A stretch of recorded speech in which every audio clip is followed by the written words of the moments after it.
আসসালামু আলাইকুম। আমি ডাক্তার কাউসার আহমদ কনক, একজন প্লাস্টিক, কসমেটিক এবং ব্রেস্ট সার্জন। আজকে একজন রোগীর সাথে আমি কথা বলবো। আমরা তার গ্রেড 2 গাইনোকোমেশিয়া সমস্যার কারণে লাইপোসাকশন এবং সাবকিউটেনাস মাস্টেক্টমি সম্পন্ন করি। তিনি আজকে ফলো আপ এসেছেন। আমরা তার কাছে শুনবো তিনি কেমন আছেন। আসসালামু আলাইকুম। আলহামদুলিল্লাহ স্যার, এখন আগের থেকে অনেক ভালো। এই আলহামদুলিল্লাহ। বিষয়টা নিয়ে যে মানুষের যে একটা সমস্যা, এই সমস্যাটা কাউকে বলার মতো না। যদি কেউ যদি এটাতে এর মধ্যে থাকে, তাহলে অবশ্যই যেন ডাক্তারের শরণাপন্ন হয় এবং যেন এটা ট্রিটমেন্ট নেয়। আচ্ছা, তো আপনার বয়স কত এই সময়? এখন 18 বছর। এতদিন আপনি এটা নিয়ে যে ভুগেছিলেন, আপনার আসলে কি ধরনের সমস্যা হতো এটার জন্য? আমার জন্য সমস্যা বলতে গেলে বাহিরের কোথাও গেলে স্বাদ পেতে হতো, বেশি অংশ টি-শার্ট পরা যেত না। কোথাও গেলে গোসলের ক্ষেত্রে সমস্যা হতো।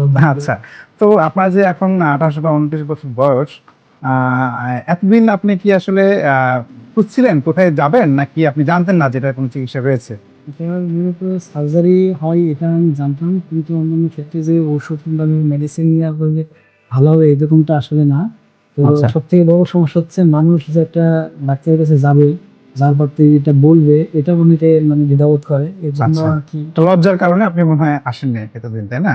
আচ্ছা, তার মানে প্রিয় দর্শকবৃন্দ, আমরা জানলাম আসলে অনেকে আসলে যেটা ভাবেন যে এটা ওষুধের মাধ্যমে কোনো গাইনোকোমেশিয়া থেকে নিরাময় হওয়া সম্ভব না। রোগীর মুখে আমরা আসলে জানতে পারলাম যে এটার চিকিৎসা শুধুই অপারেশন।